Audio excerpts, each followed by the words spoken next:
YUJI. Yes, sir. Hi. Hey. How are you? Ladies and gentlemen, welcome to Talk with PhillyG, and I'm your host, PhillyG. Guess what? Today we have a very special guest, Hasegawa YUJI. Hi. Konbanwa. Hello, how are you, everybody? Nice to meet you, minasan. Hi. Hasegawa YUJI, Japan no #1 Ichiban export. Right? That's right. Exactly. Yeah.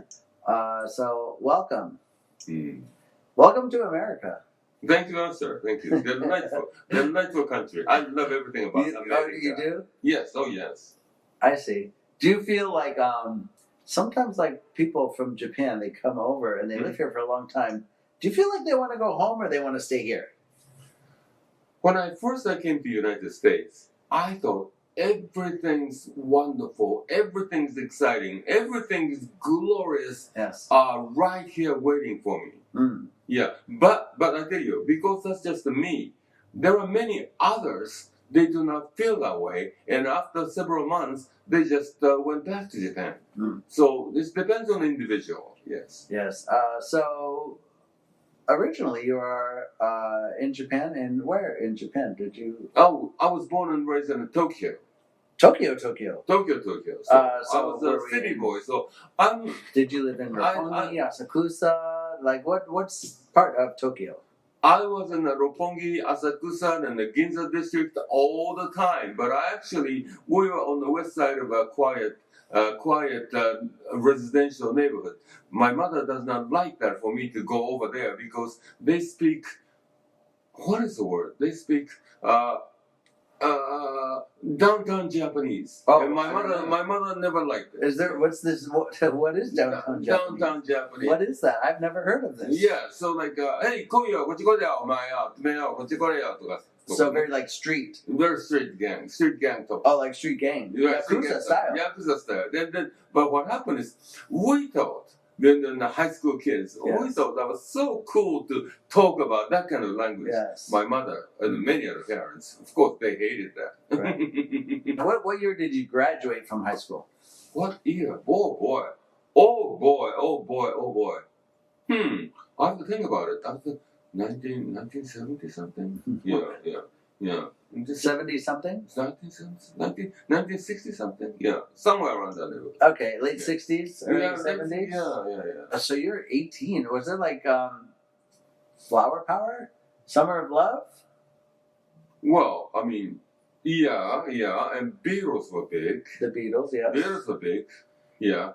A little bit after Presley, but I remember him very well. Yeah. Did they come to Tokyo? It seems like they may have come to Tokyo.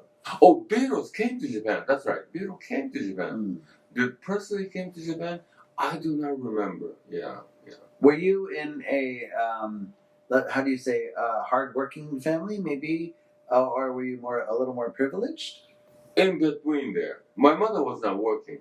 My mother stayed home. So, my father was a diplomat, but he passed away when he was young. Oh. When I was young. Right. So for that reason, yeah, we lived very quiet life. I see. Yeah.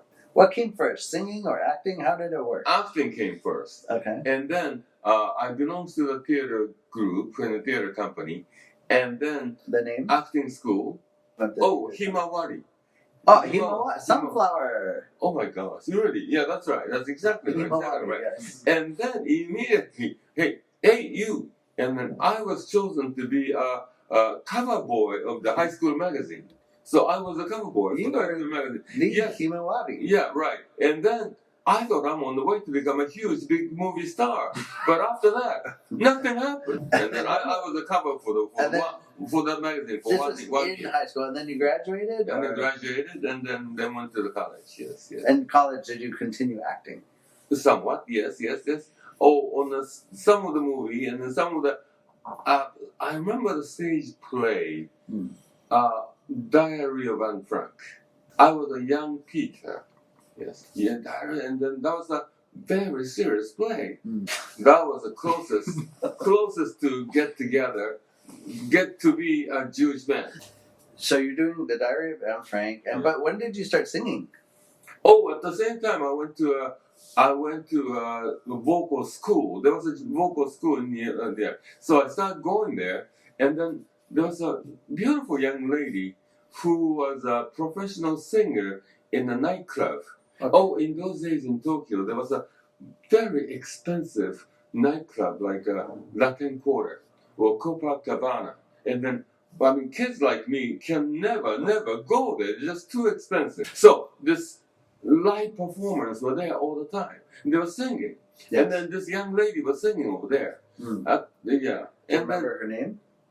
Keiko-san. Keiko-san. And then she used to tell me, she was telling me about the story of this particular song.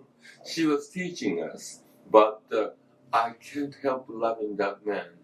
That's a well-known show tune from the Showboat. No. Yeah. Tell me he's lazy, tell me he's slow. Tell me I'm crazy, maybe I know. But I can't help loving that man of mine. And then she starts singing, and then the emotion was so hard.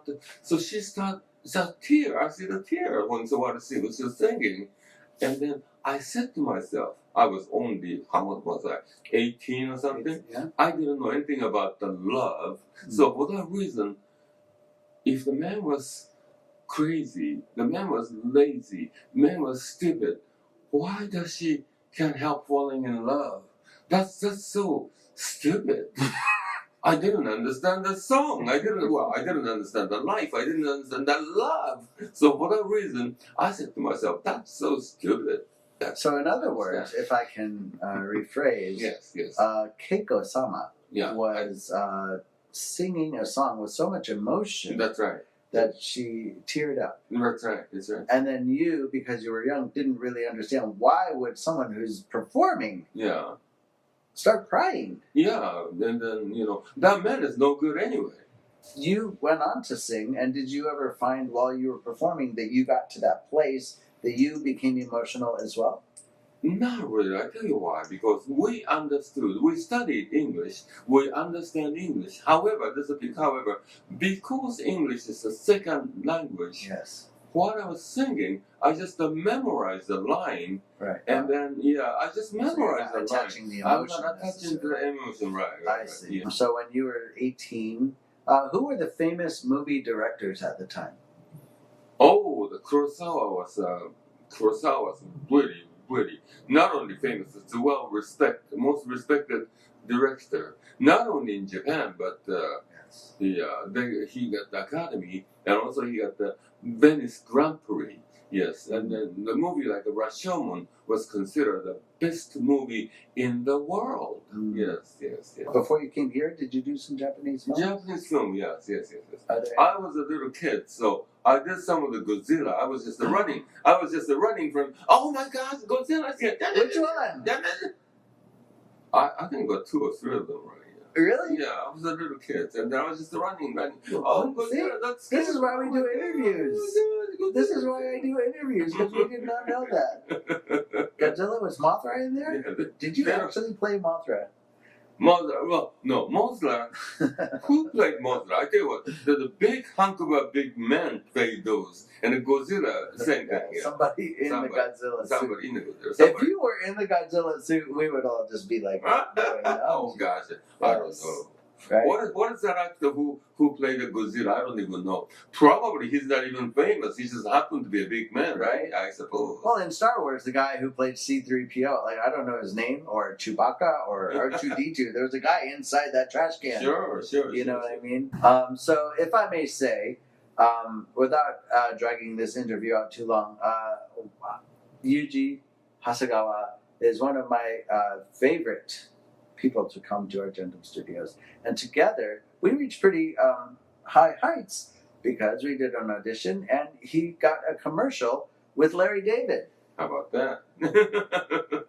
Right? Yes, sir. Thank you. And that was really teamwork. I don't take credit for anything. Yes, you should. Yes, you should. No. Yes. It was really working together, and right. And we got that great commercial. Yes, sir. And so it was just played over and over and over. And every time it comes on, I go, There's Yuji. There's Yuji. Until very recently, yeah. I saw them, right? I saw them, but now I don't see that, right? Yeah, it was Larry David. It was for a crypto commercial. That's right. And then he was in a boardroom with a bunch of other Japanese actors. But the one thing, like the pro trick that Yuji did was, like everybody was in a line and Yuji kind of leaned forward a little bit, right? A little pro trick. That's right. And so his face was on the screen. That's right. And then that was so respectable. Yes, sir. Thank you. Thank you. Yeah.